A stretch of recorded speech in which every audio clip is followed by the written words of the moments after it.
Hey, what's up, everybody? Welcome to another edition of the Sully Squad. Thank God we got football coming. NFL training camp is underway in some places. I know for the Philadelphia Eagles, it starts this week. So we are very excited. I love the Phillies, but it's nice to have something more than just baseball to talk about. So we're going to get into a lot here. I got my usual cast minus Mike Fuji. But we have special guest Jenn McGraw from the First and Jenn podcast. So I will introduce her first. She's right to my my left right there. Hi Jenn, how you doing? I'm great. Thank you for having me on. Yeah, appreciate you coming on. And then below her, I got my man, Mr. 6 for 6, Diego the Hammer Bianchi. What's up, man? How you doing, bro? What's going on, guys? How you doing? Doing pretty good.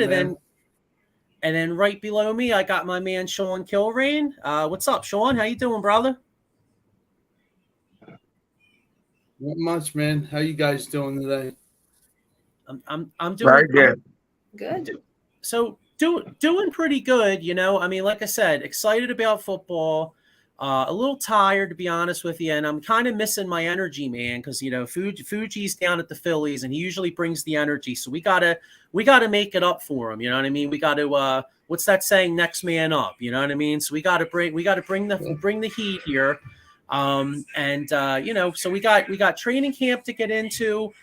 Jenn, I see you do a betting podcast. Just out of curiosity, any interesting season over unders that you have going on? Yeah, so I have seen a couple, and I'll be honest, I haven't paid as much attention to it as I had when I worked with BetQL and Odyssey Sports. But I can tell you right now, and this is absolutely no bias whatsoever, whatever the Eagles over under is, just take the over, because I just have a really good feeling about them this year, of course. Another one that, if I remember off the top of my head, and I don't quite remember the number, but there was a really tricky over-under number for the Jaguars as well. Now, of course, as we know, former Eagles Super Bowl winning head coach Doug Peterson is coaching the Jaguars.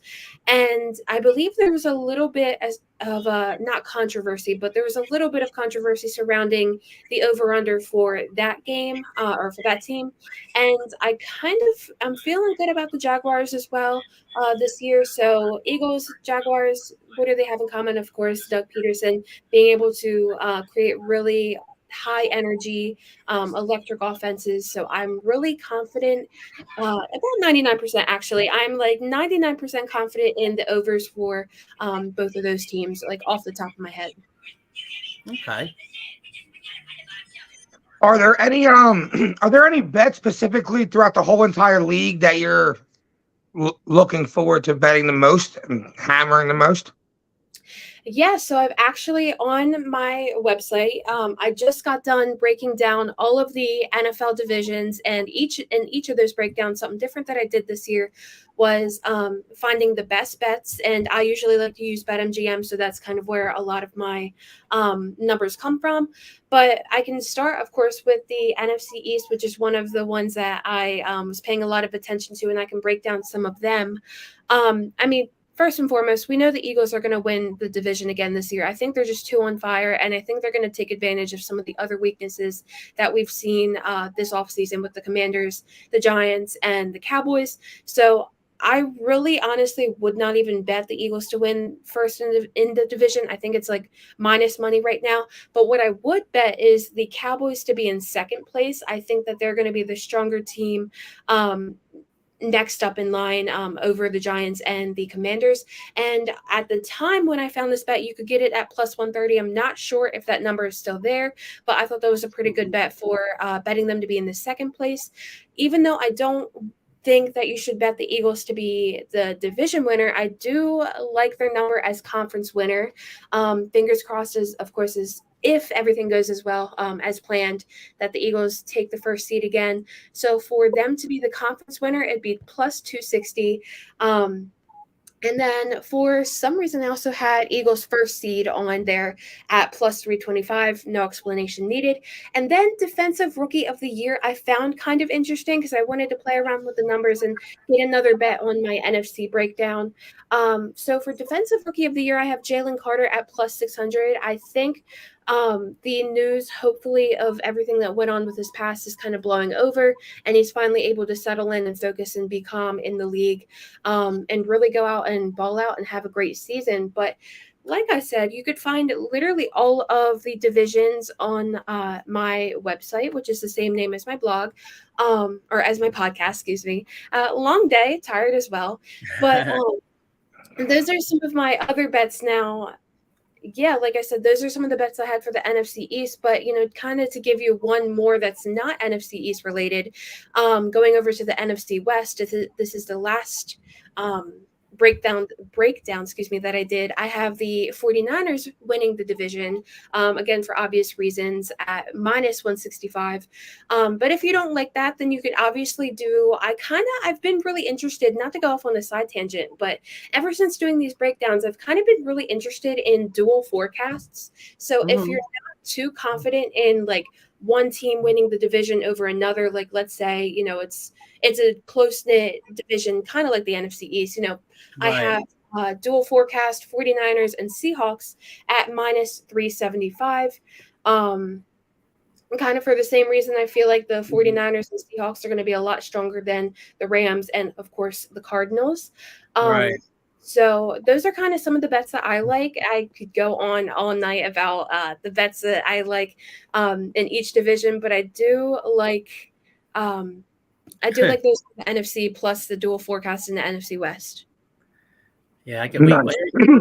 Here's our guy, Maiko Spencer. He's a Cowboys fan. So he says, hell no, Cowboys plus 180 division and Cowboys plus 1,400 Super Bowl. LOL. Boom, because Rob Monty said so. Wait. Sprinkle a little money on that. Well, I was saying, I think a good bet, even as an Eagles fan, I know it sounds bad, but Cowboys winning the division, what's that? That has to be plus money. Do you see the Cowboys being able to give the Eagles a run for their money in the division this year? I think more so than any other team in the NFC East, the Cowboys are still going to be the team that the Eagles have to beat. Because though I think they tied their thing last season, it was like 1-1 for both the Eagles and Cowboys. When the Cowboys beat the Eagles close to Christmas, I can't remember if it was Christmas Eve or day, but nonetheless, it was kind of a spoiler for Christmas. The Eagles are still going to need to scheme against Micah Parsons, and Jalen Hurts is going to have to be healthy. The team, the front line is going to have to do what they do. So I do see the Cowboys giving the Eagles a run for their money. And if you're confident in it and betting them to win the division, I agree. I don't think it's a bad bet at all. Yeah, it's funny to touch on what you said. I know a lot of people out there say San Fran, but to me, I'm not as far as NFC, I'm saying total. I'm not sold on San Fran's quarterback situation. Like honestly, I feel like Dallas is the second best division in the NFC. They're right there with the Eagles. And as an Eagles fan, that's concerning because say the Eagles win 12 games, but Dallas wins 12 and wins the tiebreaker, then we got to go the wild card route. Right. What do you think? Because I think an intriguing team in the NFC is because especially based off San Francisco's quarterback concerns. I think Seattle's kind of an intriguing team. Yeah, I do as well.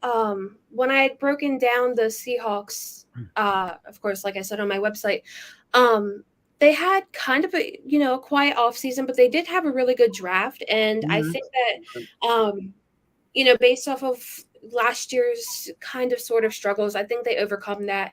And, if they're able to overcome it, then I don't see how they couldn't give the 49ers a run for their money, especially since, like you said, the 49ers kind of have a shaky quarterback situation. And, we saw what happened last year with the Eagles and the 49ers. The Eagles played aggressive at thankfully they played aggressive at one point. Thankfully, it was that game. So I do think that the Seahawks would be, an interesting team to keep an eye on as well. Another team I want to throw out there, let's not forget about the Minnesota Vikings. they were the second best team in the conference for a good portion of last season. How do you feel like that team could perform this year?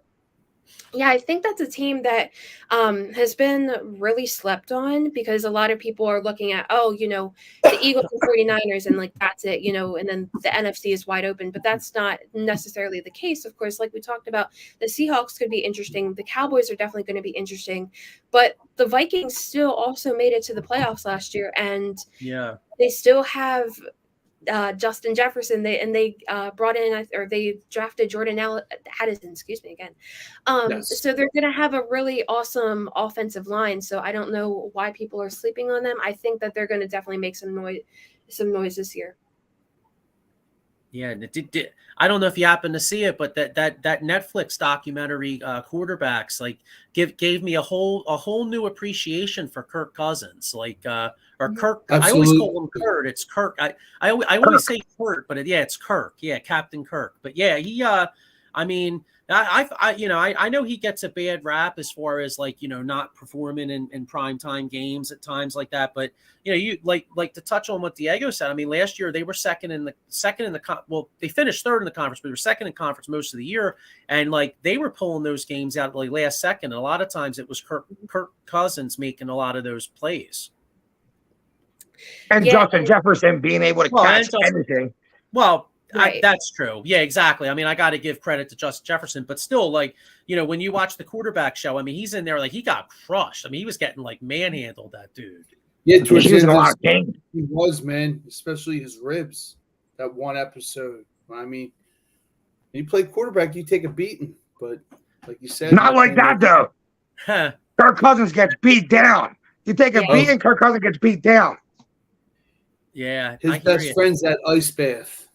Yeah, but man, yeah. How about like a obviously if you look at like say an MVP race, right? Like everybody and their mom's going to go like Pat Mahomes, probably a Jalen Hurts, Joe Burrow. I mean, they're the easy guys.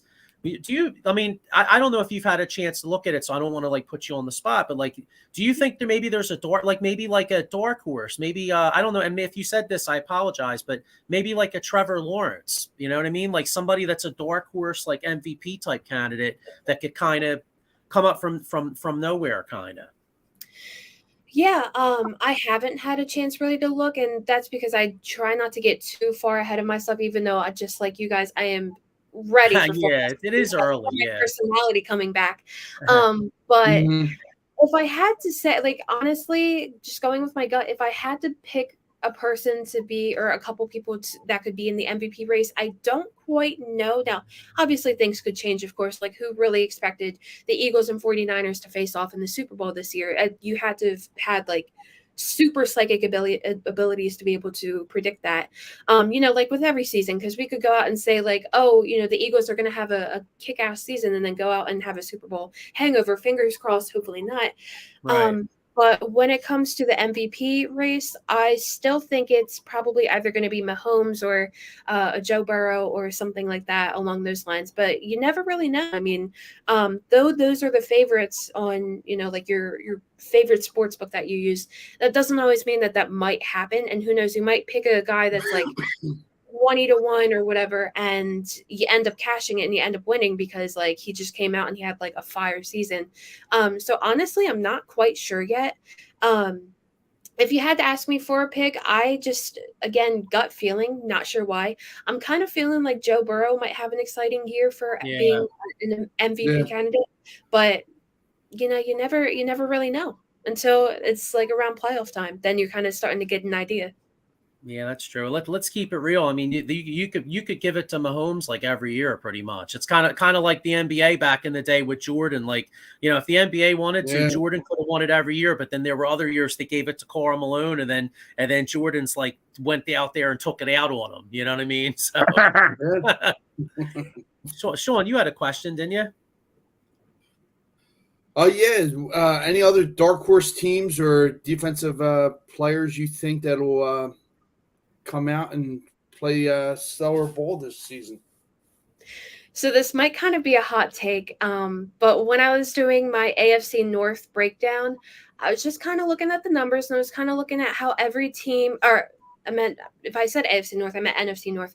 But when I was looking at the teams and I was looking at how everybody did in the offseason, you look at how Jordan Love's going to step up for the Green Bay Packers. You don't quite know, even though we kind of came to a consensus that the Vikings are still going to be pretty dominant. Not sure how the Lions are going to do. I mean, former D-back C.J. Gardner-Johnson, for the Eagles had an injury today, though it's not serious. We don't know what that's going to mean for the upcoming season. So I don't necessarily, again, this is going to be a hot take, but I don't necessarily hate the Bears to win the division, because the Bears are trying to build around Justin Fields the same way that they did with Jalen Hurts for the Eagles. They got a couple guys from the Eagles, took my favorite linebacker from the Eagles. So I don't hate them at least giving the other teams in the division a run for their money. I think they finally get their revenge on the Packers after all the years. But I don't hate the bet. How the Bears are going to actually do in the division, who knows? But the bet is plus 375, and I might honestly sprinkle a little money on it. Yeah, that, I mean, I don't disagree with you. I mean, because if they, what's his Nick Bosa, I think it was Nick Bosa said, I was reading something last week. He said that like Justin Fields is the scariest, fastest scrambling quarterback he's ever played in his life. And you figure, I mean, they went out. I mean, he's going to have a full year of Claypool. They went out and got who was it? DJ Moore from Carolina. And so who knows? I mean, if he could get some weapons, he may be able to start doing something there. I mean, the Bears haven't had a quarterback.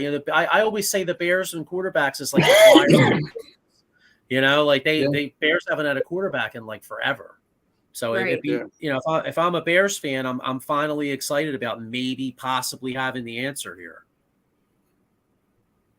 Going back to your point, Joe, about MVP, could you see a guy like Lamar Jackson being happy this year with a couple more weapons over in Baltimore? Could he win the MVP this year? Get back on the snide?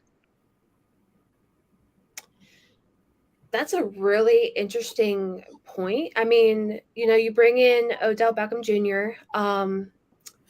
And they get the contract straightened out. I think if Lamar is, I mean, especially now since he's got the contract, is willing to go, not willing, but is able to go out and ball out, especially with OBJ, I think he could be in the conversation. I think, once you take away, Patrick Mahomes, Josh Allen, Joe Burrow, Jalen Hurts, like the top-ish, you could say top guys.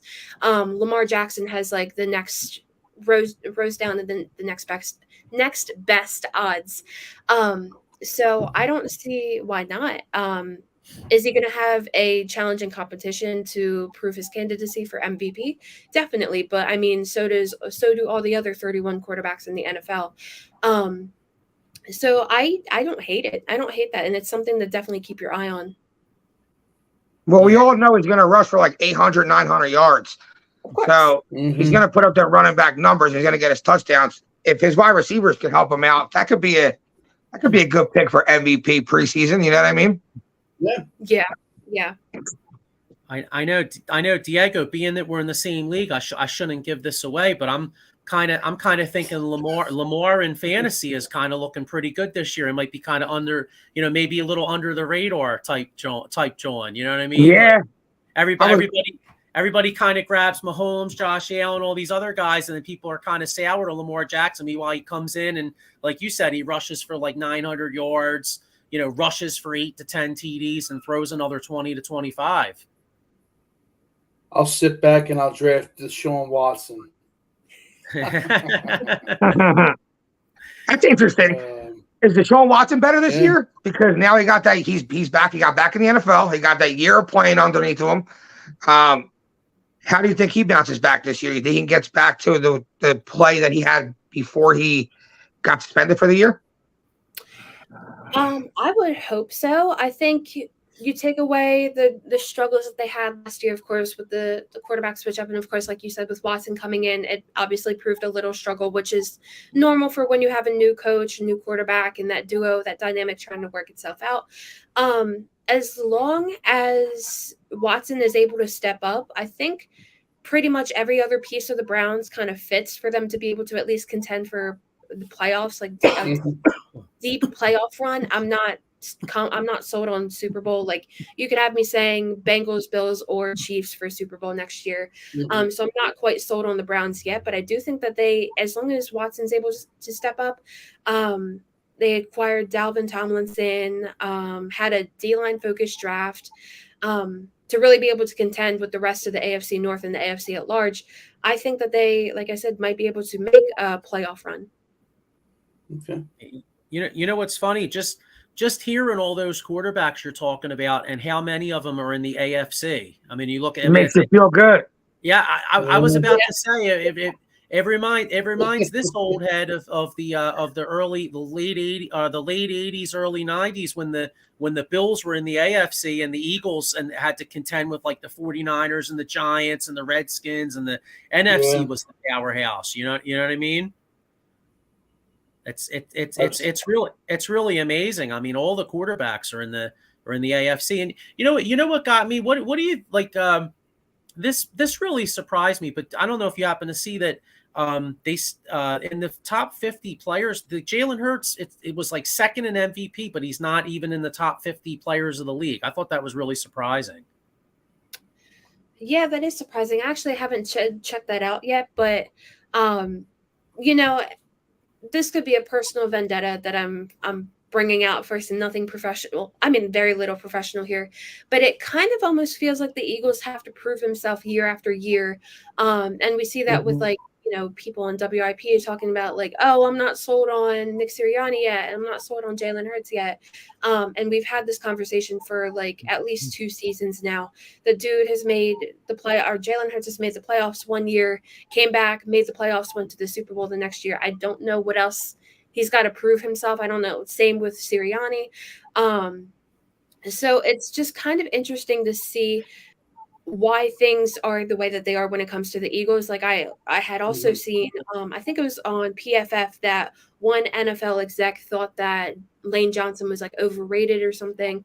So I'm not quite sure where this chatter, like why this chatter is the way that it is. Same with the MVP versus the top 50 thing. It just feels very weird to see the Eagles be like the villain of the NFL, so to speak, at least in the NFC. So, yeah. It's funny though. I kind of like it a little bit. It's like Jason Kelsey said, like no one liked, you know what I mean? Like who cares? And it's funny. Yeah, and it's funny too. Like, yeah, that Lane Johnson guy really sucks. I mean, he hasn't given up a sack in like 2 years. He's horrible. You know what I mean? I mean, how can anybody say that?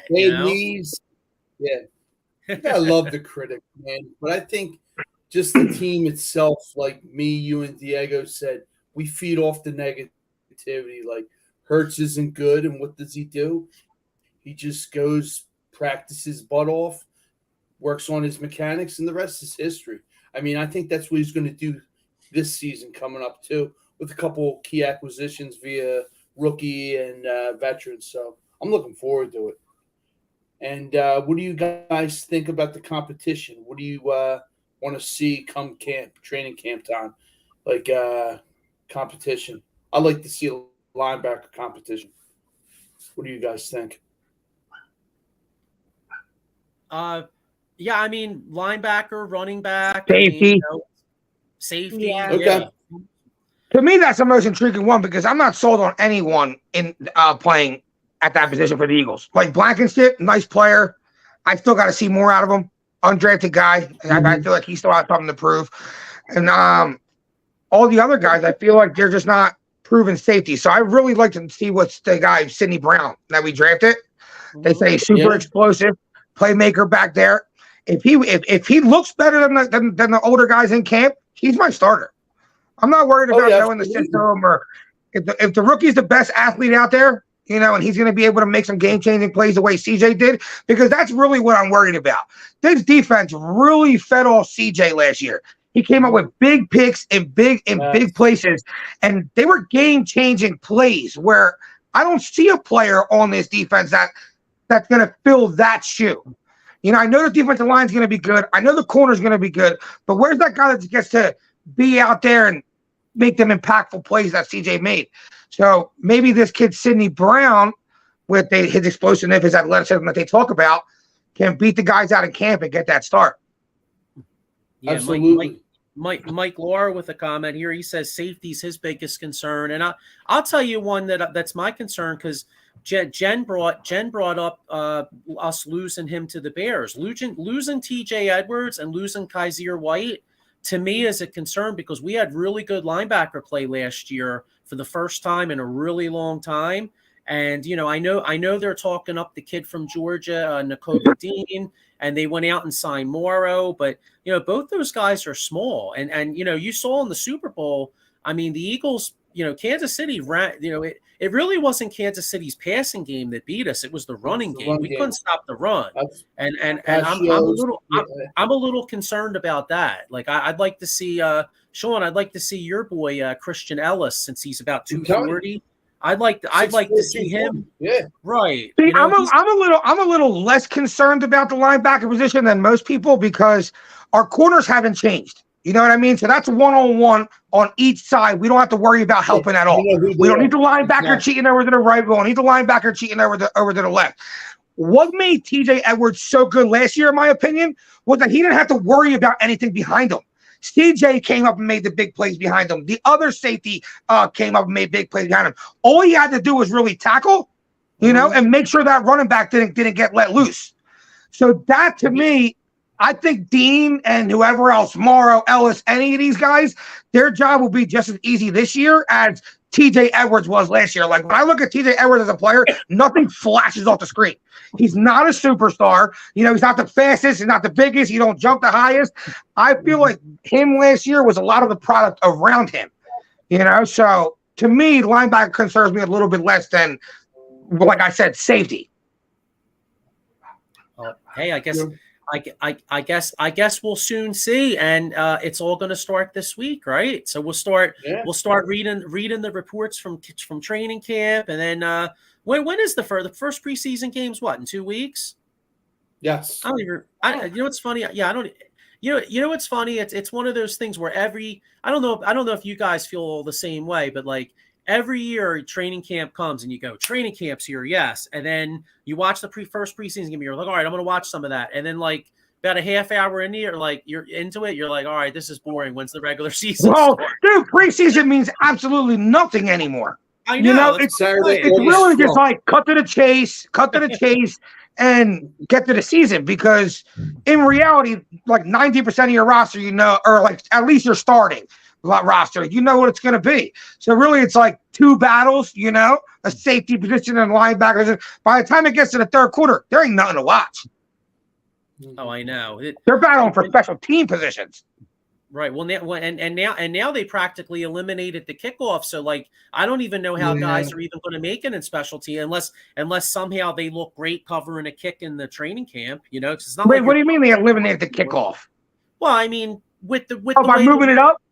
Yeah, with the way the rules are, I mean, what, 85-90% of the kicks at least are touchbacks anymore. Well, like Sean said last week, he's like, I don't want them to get rid of the kickoffs. They pretty much already did. Every single one goes at the back of the end zone. You might as well just start at the 20, cut to the action. Right. Yeah, it's a shame they took away from the game, like I said last week, the Mel Grays, the Brian Mitchells, the Deion Sanders. Everybody wants to see a good highlight, but like we said, the special teams is slowly dwindling, and I hope it doesn't go away. Who didn't watch the Bears for Devin Hester? Exactly. That was the whole offense, bro. That was the whole offense. They'd be like, yeah, Devin Hester's running one back tonight. Just and the Bears were the most boring team. Who was their quarterback? Rex Grossman? Oh, they were trash, dude. But it was like, put them on. They might win because they played really good defense, and Devin Hester might run one all the way back. Yo, the best example of that, John, dude, was the Monday night game where they played Arizona, and Dennis Green had that famous rant where he's like, "They are who we thought they were." Yeah. He was like smacking the phone. He was losing it. I say that to my cousin all the time. I look at him, the Bears are who we thought they were. Like we lose like a horseshoe game or something like that. I'm like, they're who we thought they were. yeah. And we let them off the hook. I know, it was great. But that was a classic Devin. That was classic Devin Hester. And then that Super Bowl, they didn't really do anything in that Super Bowl, but Devin Hester returned the opening kick. Yeah, and that was like their offense, But now with the running back situation, go ahead. No, go ahead, Sean. Go ahead. With the running back situation for everybody, who do you see as 1 and 2, and who's on the bubble? You can take this, Jen. I was gonna say, as a joke, Jalen Hurts, but he's always number 1. That's the thing. We have our number 1 running back that takes the snaps, which is why I'm not. QB1, yeah.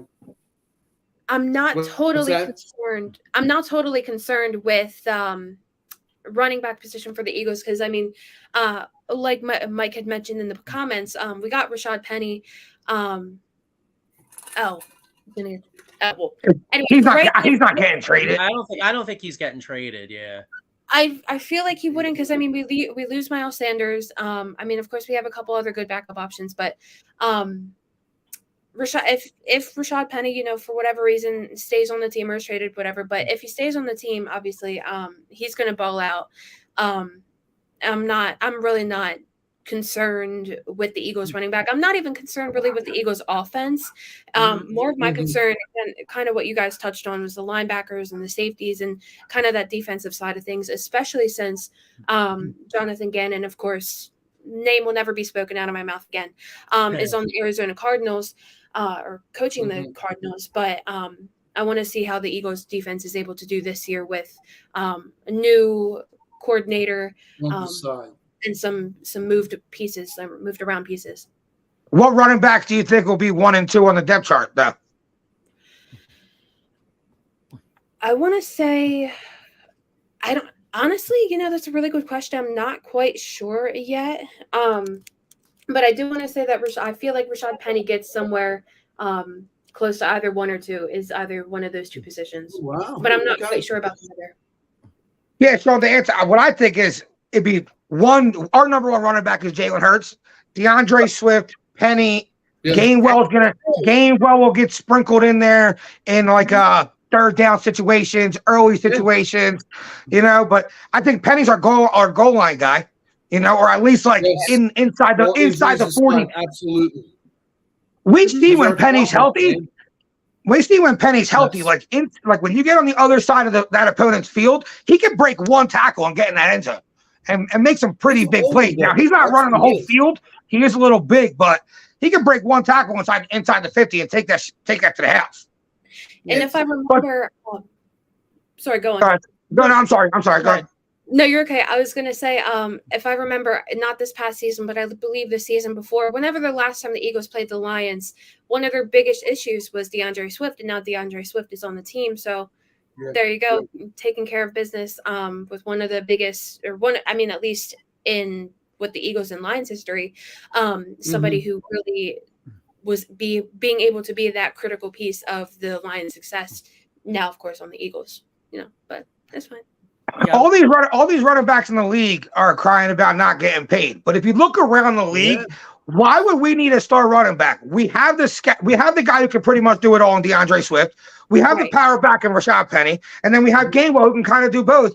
And why would you pay somebody $14 million a year when you pay $7 million to 3 guys who can do exactly the same thing?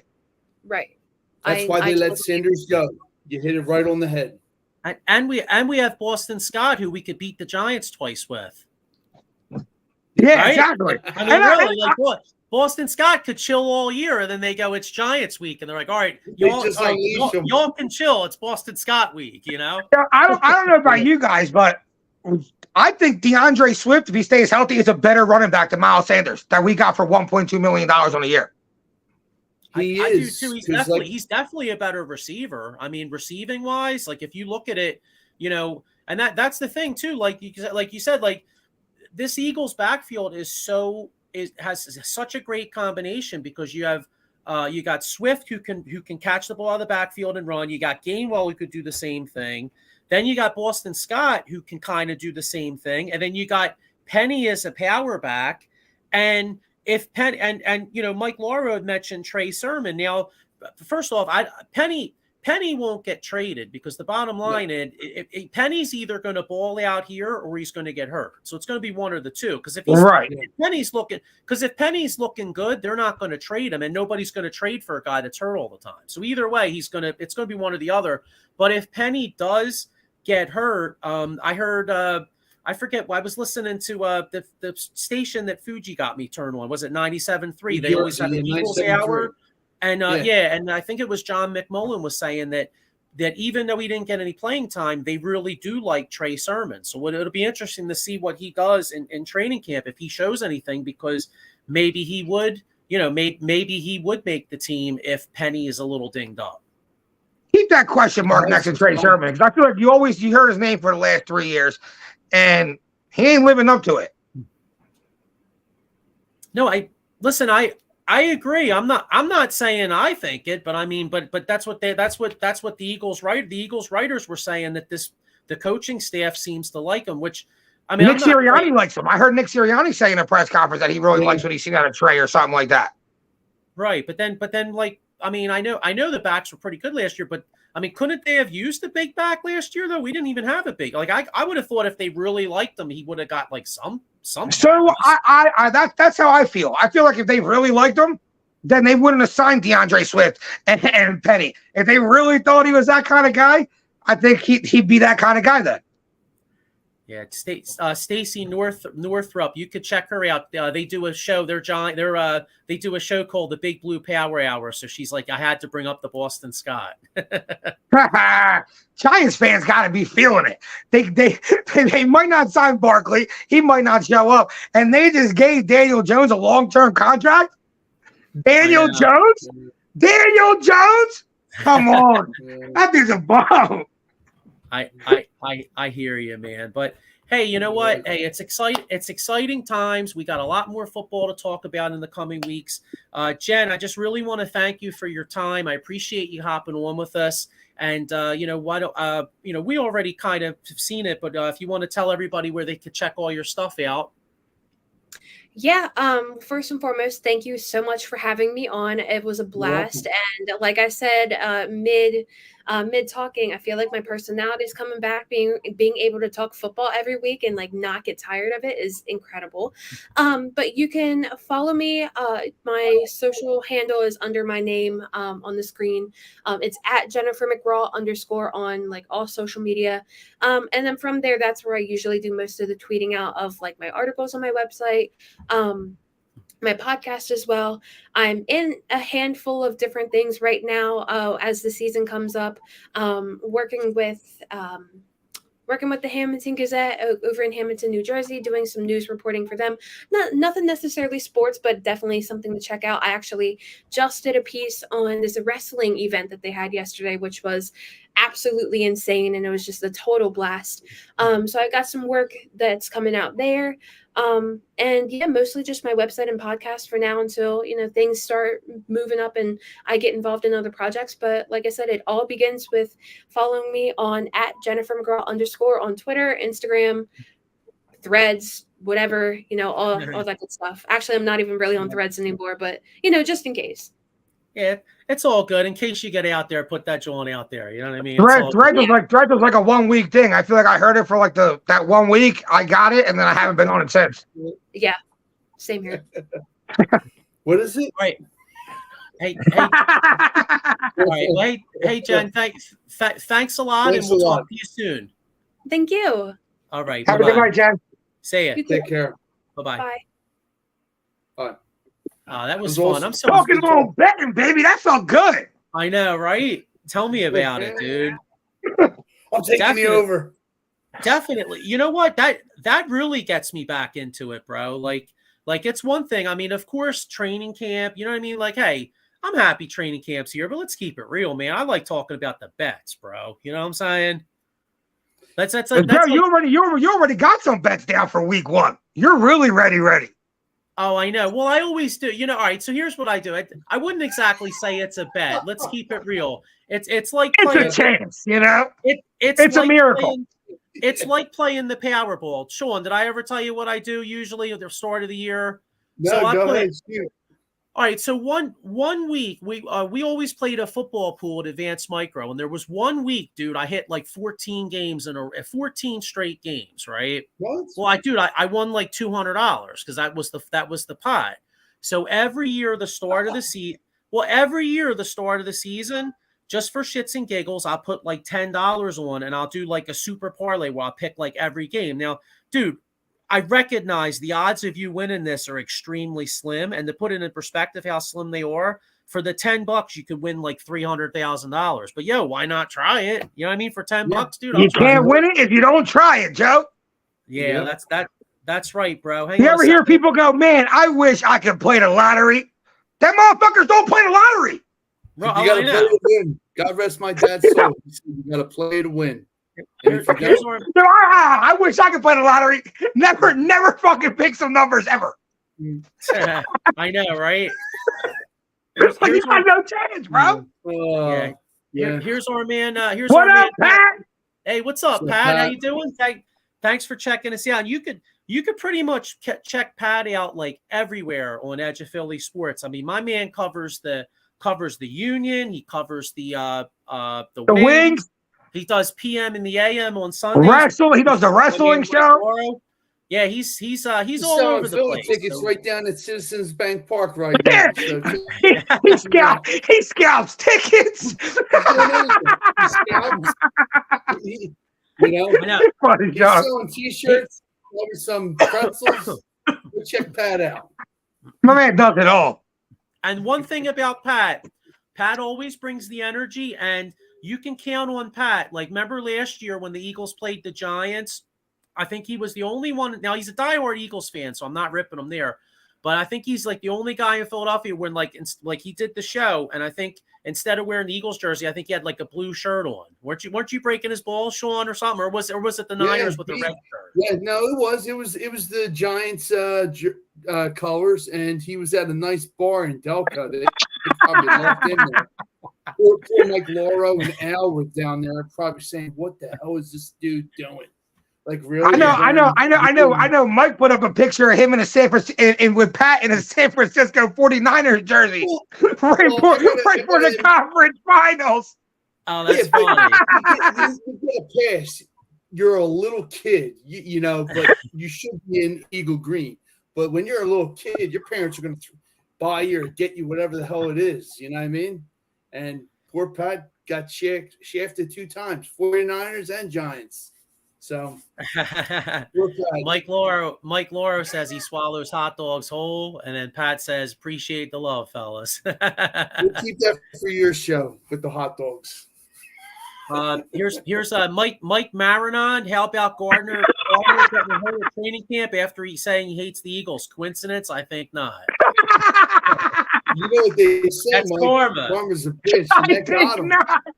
That's the first thing I said. I was like, that's what he gets for talking about Philly. I didn't feel bad one bit. He didn't feel bad calling us obnoxious. I know. Yeah. You know what's funny though? Because he got his Kia stolen. Cry about it. A few more minutes. It is kind of funny though. Like it is kind of funny though. We're not ready. Like Philly fans, we're not obnoxious. And then like Gardner Mitchell like hurts his knee. We're like, fuck him. You can't get any more obnoxious than that. He's probably sitting here looking at these comments like, that's exactly what I meant. I know, right? What did y'all see that Joel Embiid? Now I don't know if this was even Sixers fans, but he was getting he got married over the weekend, and there were people like blasting him, dude. Like they're like, oh, that's the only ring he's gonna see. And then he was like dancing, and dudes were saying like, oh, he's doing that second round shuffle. it's like yeah, dude, talking about Joel Embiid's wedding. Do you think James Harden not being there? You think that was a sign? No, James Harden was down in Texas. James Harden was down in Texas eating cheeseburgers at the club. hamburger shop. So Yeah. Yeah, but did you all see though? With his fat suit on. There's something in the new CBA, right? There's Mike saying CJ shouldn't have been talking shit. Agreed. There's something in the new CBA that you know how we're saying Harden's going to wear the fat suit. Believe it or not, for once, the Sixers actually have James Harden. As crazy as it sounds, I know Harden has the Sixers by the balls in a way, but the Sixers kind of have Harden by the balls in a way because the way the new CBA works, he has to play. If he doesn't play, there's something in the CBA that would say that he wouldn't be a free agent at the end of next year or something like that. Like, right, but that doesn't mean he can't play fat and pull his hammy. I hear you, and he can, but look at it. But look at it like this, though. And I'm not saying he won't do this, but if he doesn't play well, he already didn't get money this year. So if he goes out there in a fat suit at 35 years old, there was no interest in him this year. I mean, I got to keep it real. I know the NBA is a players' league, but if I'm running a team, I'm looking at James Harden. I'm like, dude, this dude's now 35 years old, and he quit on like 3 different teams. I don't want this dude.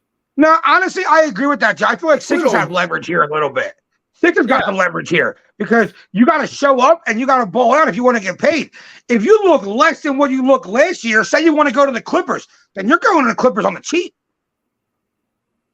Yeah, I mean, like seriously, like if I'm I know the Clippers want a point guard, but like, all right, let's be honest. So here's the thing, right? So I like, Diego, we both like Terrence Mann as a player. We both like Norman Powell. Well, not for nothing, too. James Harden is one of the 75 greatest players to ever play. Yeah, I'd rather not make that trade. No, that's what I know. That's what I'm saying. I'd rather have the cap space. I mean, not that I know what we're going to do with it because free agents don't come here anyway, but I'd rather have the cap space to be able to make a trade. I mean, there's disgruntled stars every year. I mean, my hope is that somehow by some miracle, somebody actually Joel Embiid. I mean, that's one thing that I don't understand. I mean, Joel Embiid, like Joel Embiid won the MVP last year, and none of these dudes want to come play with him. I mean, is Philly that bad? Here's what I think is very realistic. Going into this season, you're gonna have to look at guys like Lillard. I know Lillard said he only wants to go to Miami. Whatever. Right. That's people always change their mind. Levine, guys like that. Harden wants to get traded. He has to come in and ball out, you know what I mean? And then show teams that he still has something they can offer them next season. That way, come trade deadline, there'll be a team willing to give up another star to get James Harden back. But I think you're right, Joe. I think he has to come to play. He don't have a choice. And he can't come to play in a fat suit. He does. Well, I got something for you, but before I wanted to get into a little Phillies talk, but you're talking about fat suits, and it kind of gets me thinking, right? Like when you're fat and out of shape, you know what kind of can happen to you, Diego? What happens when you get fat and out of shape? Sometimes you get personal injuries, right? Yeah, you get hurt. Sprain an ankle. Yeah. So anyway, when I think of hurt, okay, and personal injuries, if you need an attorney, I'm thinking you might want to call Jason Fine here, a.k.a. Attorney Big Al. Motor vehicle accidents, slip and fall, workers' compensation, personal injury claims. He's got 3 offices, Philadelphia, PA, Cherry Hill, New Jersey, and Pittsburgh, PA. Well, I don't know if James Harden would have, I don't know. Would James Harden have a claim if he got hurt? No. Yeah, I don't think he would either. So I don't think James Harden could call Jason Fine. But anybody out there, if you get hurt at your job, make sure you call Jason Fine. Anybody out there that likes coffee, all right? Now, these guys have really good coffee. They're great people. Make sure you use the Monkey's Colt Coffee. You could use the promo code OOTBS Sports at monkeycoltcoffee.com at the checkout. The owner, Matt, donates 10% of each sale to the National Pediatric Foundation at nationalpcf.org. So not only do they have great coffee, but they also have they're also really good people. Here's a cause that's near and dear to one of our co-hosts, Ken Fry. He hosts the Bat Cave. Feel a little bad for him to a point because he roots for the Mets and they kind of suck. We're going to get into the Phillies because the Phillies are actually looking at possibly getting a Mets outfielder. So we're going to get in that in a minute. But Ken's daughter plays for this team. The original Janes were formed late summer of 2019. Their home base is out of Cressona, Pennsylvania. They're looking for donations and some help. So if you can help them out, give them. It's for a good cause. There's a new show coming to the network. The Commanders Gridiron starts. I think it's tomorrow night. Actually, I could be wrong. But, Commanders Gridiron starts. So now there's a show about every NFC East team has a show on the Out of the Box. And I think we're going to be doing NFC East roundtable. So football season will be extremely fun as there'll be a lot of shit talking going back and forth. Here's all the shows on the Out of the Box Sports. I'll be back tomorrow night with extra innings. And Mike Fuji's not on tonight, but his Fuji's Flair will be on this Thursday. With special guest Dan Baker. Yeah, that'll be real interesting. Yeah, Phillies and Eagles public address announcer Dan Baker. So make sure you check Fuji's Flair out. And like I said, baseball fans, I'll be back tomorrow night, 8:30 with Dave Yarnell, talking MLB trade deadline. And oh, by the way, the extra innings crew will be making a trip. Dave Yarnell, myself, and Lieb, we're making a trip out to Pittsburgh. We're going to be visiting Nico Spencer, and we're going to be partying up in Pittsburgh, watching the Phillies this weekend. So that'll be fun. Philly sports trips. Anybody out there that wants to make a trip somewhere, they have a trip for basically every Eagles road game. I'm definitely doing the Washington one on the bus, and I'm probably going to do the Jets tailgate. I'm pretty sure. I think they're actually going to Pittsburgh this week too, on a tailgate. So make sure you check them out. Philly Sports Trips is the best. And if you're trying to do a trip, make sure you call our man Vince up and check that out. Yeah. Here we go. Hang on a second. I got a couple comments here real quick. All right. Pat Bernard, real quick here. I know we're going to get into some Phillies, but let's touch on one more with the Sixers here. He says, what is the direction of the Sixers? I think Embiid wants out within a year or two, according to his interview with Maverick Carter last week. I think that was taken a little bit out of context. Yeah, his interview with I think the point he was trying to make is he just wants to win, and he doesn't want to waste time trying to win. So whether that's here or somewhere else, but he's under contract here for the next 4 years. We're going to clear all this cap space next year. He knows that. So honestly, I think Joel Embiid could be doing some scaling next year and bringing the guys he wants to play with. I could see it going one. I kind of agree with you. I could see it going two ways. I think he put those comments out there to kind of put a little pressure on Sixers ownership and Morey, but by the same token, I think a lot. Don't you think a lot of it's going to kind of depend on the growth of Maxey this year? And yes. I think it's more going to be next off. Like, I think this off season is going to be what it's going to be. They're probably going to run it back because no one's giving you anything for Harden. So like this year is going to be a run it back year, and you're going to have Tobias on the last year of his contract. You're going to have Harden on the last year of his contract. They're going to do what they can do. If by some miracle they did get it done, boom, you win, but odds are they're probably not. And then, like you said, next offseason, they reshape the team. You go out because they purposely didn't sign Maxey yet. They purposely are waiting to sign Maxey because it gives them a flexibility to sign somebody else and then go over the cap more and bring Maxey in on afterwards. Right. Yeah. So, yeah, I mean, I feel like it's like a 2-year process. And then after that, but I think after that, Embiid probably asked out. If that don't work, I think Embiid I agree. After that, You know, You're saying he wants to go to New York. Yeah, that's a rumor. But I'll tell you what. Well, that's because he's a former agent's up there. I think he's got a house up there. I'll tell you what, though, for me, being like if I'm owning the Sixers or if I'm running the Sixers, New York would have to drastically. I mean, they would have to drastically overpay before I'd let him go to New York. I would ship him anywhere but there. Big, I agree. There's two. Yeah. He wouldn't. If I'm running the Sixers, he wouldn't be going to Boston and he wouldn't be going to New York. They out of 30 NBA teams, what's there 30 NBA teams? Or 30? I think there's 30. All right, so take the Sixers out of 28 NBA teams. In there too. Yeah, they would be the last two. And they'd have to, and they like if anybody else was giving me a killer offer, they'd have to top it by like 25-30% for me to do that. There's no way. I ain't doing that.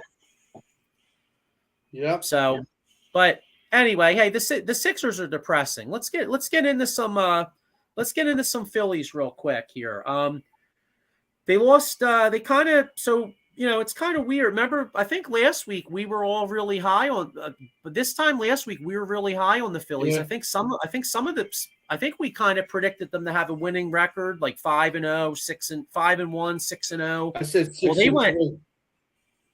Okay, yeah, they went the other direction. They wound up losing 4 in a row.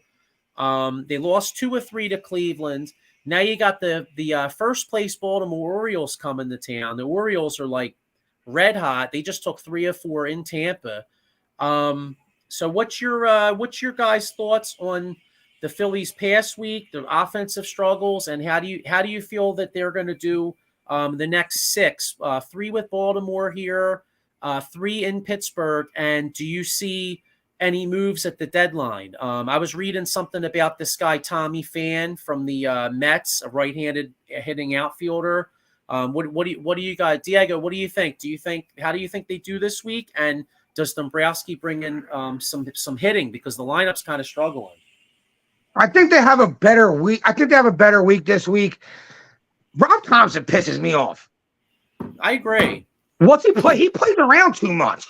Move this guy. Like, just set a lineup, dude, and put him out there.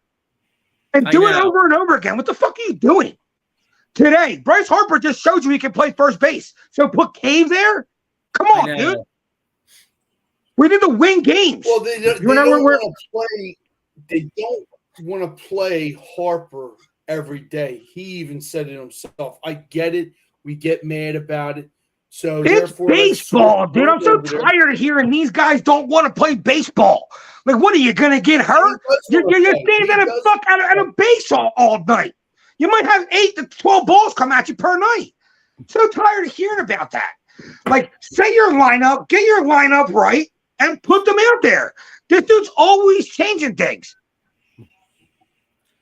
Yeah, So I know they went on a great run. It's probably sacrilegious to say this because he was like everybody's, Philly Rob last year, and they went on that great run under him last year. But I really do feel like the players bailed him out. I don't think the guy's a great manager, to be honest. Me neither. 100%. He's not a good manager. I think honestly. I think he blows X and O's wise. I think he blows. I agree. I think he blows. But I think he's good at running at leaving, having a relaxing clubhouse, and that goes a long way. You know what I mean? Like, I think he's good at dealing with the guys, and I think that's a success. What'd you say, Sean? He's too laid back. Like, chill, relax. Yeah, but you know what though, and the players like that. Yeah, see, that's the thing though, because Girardi, with Girardi up, the players were like grabbing the bat like freaking sawdust under Girardi because Girardi was up there breaking everybody's balls. You know what I mean? So you got to find a happy medium though, and I think Thompson's too much on the other end. What I have no issue with how he handles the team. My issue was like with the lineup and with handling the pitcher. Yeah, the pitch. He's horrible with the bullpen. He's a tinkerer, and It drove me crazy in Yeah. the playoffs last year. There was times last year in the Yeah, we playoffs said it. where I You're like, thought, that guy had another 2 innings. yeah, and he would just take him out. Like a dude would come in and mow people down, and then he would be like, all right, he's taking him out. And then there were a couple games where we had like, David Robertson was struggling for us. There was a couple games he had like Robertson closing, or how about like it worked a couple times, but how about when he had like Zach Eflin out there closing? And meanwhile, like I'm like, oh shit, I'm like, this dude's never closed before. Like, thank God it worked. I mean, like, it was kind of like the magic touch. But in my opinion, when you're doing stuff like that, eventually everything's gonna go to the come back to the mean. You know what I mean? Like, Yeah. Kenny Fry says definitely a player's coach, definitely. We said it during the World Series. Remember when he took Noah, or I think it was mainly Wheeler. Remember he took him out too early, and we're like, what the hell? Let the guy ball, man. Yeah, Wheeler struggled towards the end of that. He had a dead arm at the end of that postseason. Game 2 against Houston, he struggled. But Game 6, Wheeler was on in Game 6, and I thought Rob Thompson took him out too early, and then I mean it's easy to say because Alvarez hit that bomb off of Alvarado, but I like I said. Well, think about it, dude. Taiwan Walker had to explode in the bullpen the one game he got taken out to not get taken out the next time. So like now even like be trusted to actually pitch past the 5th inning. Yeah, this is an interesting point. Ken Fry says, do you think analytics is to blame for the tinkering? Yeah, I do. Yes, yes, he's a numbers guy. Yeah. Rob Thompson listens to the numbers. That's so corny. And that's the same thing. It's the same issue we had with Joe Girardi, because that's what he did. Thompson has literally worked under Joe Girardi for almost like a lot of years. What do you expect? He just got lucky that the players actually played good for him. Nothing really changed. No, I think the team just got hot, to be honest with you. Yep. Yeah. But, all right, so and he also has to change the lineup real quick before we go. He has to change that lineup. Put Stott at the leadoff. Put Schwarber down at 4 or 5. It's time for change with this lineup. But what do I know? All right, so by the time we come back on next week, we got, like I said, we got 3 with Baltimore, 3 with Pittsburgh, so that's 6 games, and the trade deadline passes. So I guess 2 questions: what's our record in the next 6? Particularly this, I'm interested to see this Baltimore series is a really good measuring stick. So I guess do we win the series versus Baltimore, and then hopefully we sweep Pittsburgh, or at least take 2 or 3. So what's our record in the next 6, particularly Baltimore, and what does Dombrowski add? Because I think I'd be shocked if he didn't make at least 1 or 2 acquisitions, whether it be a right-handed outfielder, a bullpen guy, or maybe a low-end starter. What do you? Yeah. I think we go 4-2 in the next 6 games. I do think that Dombrowski adds another bat, and I think he adds another guy to come out of the bullpen. Okay. Sean, what do you think? 4-2 like Diego. I'm with him. I think we're going to add Bellinger and some bullpen help. I'm just sold on him. I think he would be a great addition to this team. And a little bit of bullpen help, Jordan Hicks from St. Louis. See, I would like that. I think a really hidden need is the bullpen help, because I'm a little concerned with Sir Anthony Dominguez's injury. I'm a little concerned with Alvarado's had a couple injuries, and I think bullpen.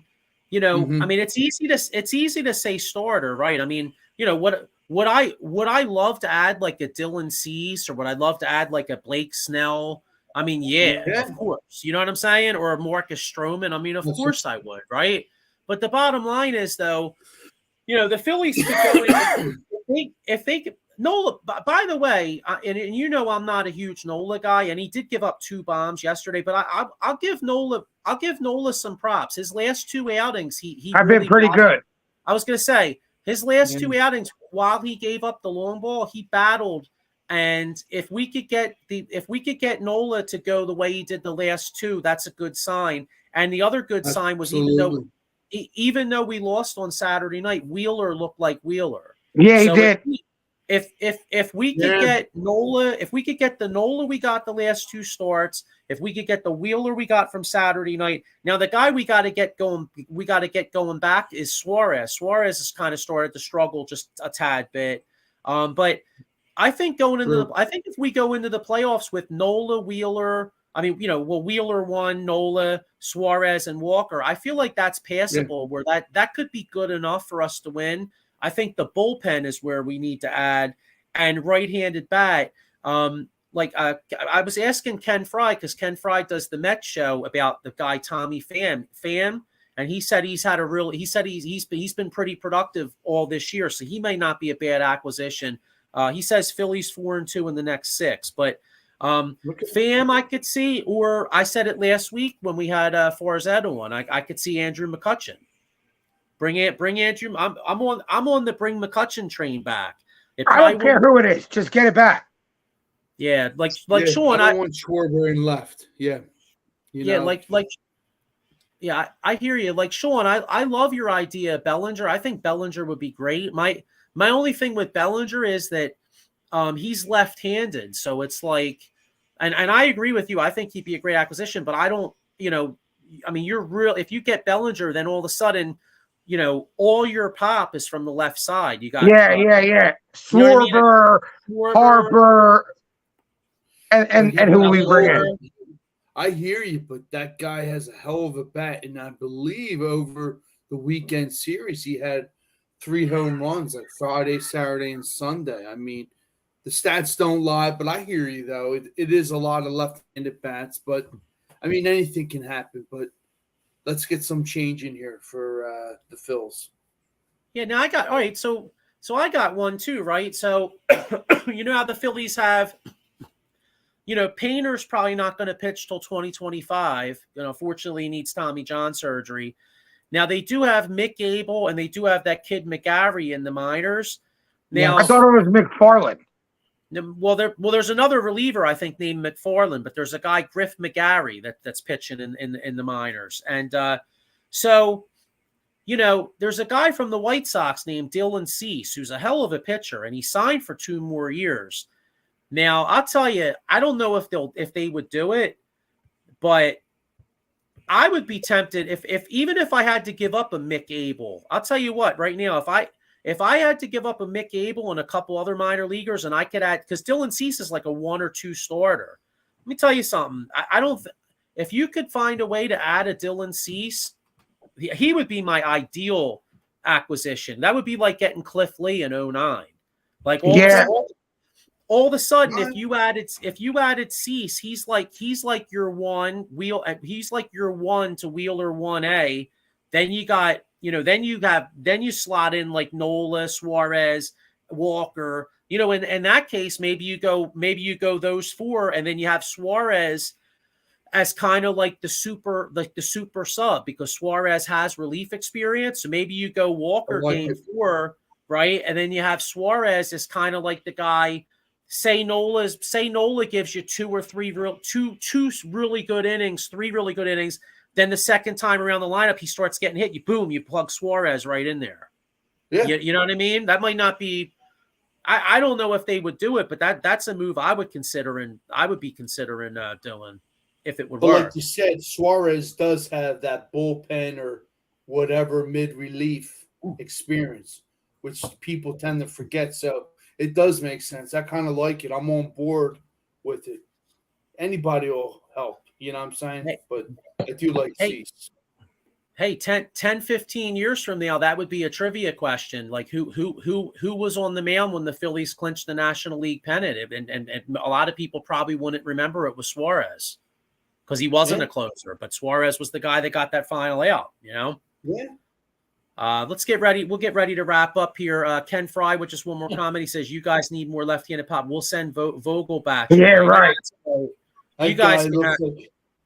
You guys can have him. I thought I saw Vogel. I thought I saw Vogelbach drinking beers and hanging at the playground down the street with a bunch of dudes playing softball. I thought I saw him out there. You know, he's been eating too many hamburgers, or should I say cheeseburgers? God exactly. Yeah, that dude. That dude's on that slim slow diet that I've always been on, Diego. Yeah, yeah, he's on that seafood, John. Yeah, I was gonna say he's not in this area, but if he was, he needs to call Legion Transformation of Hatboro, bro. Yeah, maybe they got a Legion of New York. Well, I was gonna say, well, if they do, you know, if they do, or maybe he should just come down and take the 5 a.m. class. He'll get in killer shape. That's all I got to say. We're doing Slim Fist or Weight Watchers. There you go. Problem solved. Yeah. or take one of them Nutty Professor Buddy Love shake. Remember Buddy Love? He's like, thanks, Mega Shake. Yeah. So, all right. Well, listen. Exciting times. Thanks again to Jenn for hopping on the show. We had a lot of fun. Yep. Exciting training camps coming up. Diego, you got any Union stuff coming up? I'm not back at the Union till September, but the Union are playing in the new cup that Messi actually played the other day. An unbelievable performance by him. So yeah, they play on Wednesday again against Querétaro, so another Mexican side team. So I'll be watching that. I'll be all over Twitter with it. Follow me on Twitter. Yeah, it's it really with the Union. They're on a pretty long layoff with the regular season because of this tournament. So Gotcha. Wait, real quick, what do you think of the NBA tour? Now you brought up a tournament. Stupid. Could you imagine how mad I would be watching Embiid hold up that trophy and then lose in the second round of the playoffs? Make it the first round. I wouldn't be able to handle it. Joe. I'll never watch basketball again. Yeah, well, to take it one further, imagine Embiid goes out there and he rips up his ACL on this bullshit. Or something like that. One or the other. Yeah, I know. I hate it too. You mentioned the soccer, John, and I was like, that fucking shit is trash, bro. I have no interest in it at all. I'm not even going to. In fact, dude, I won't even watch it, bro. No. I refuse to watch that, John. I'm not. That's dumb. I wipe my ass with the fucking mid-season. It's not. Basketball is not soccer. You know what I mean? Yeah. That's bullshit. It's the most trash garbage shit I ever seen in my life. Yeah, it's horrible. So yeah. All right. All right, guys. All right. Well, have a great week and go Phil.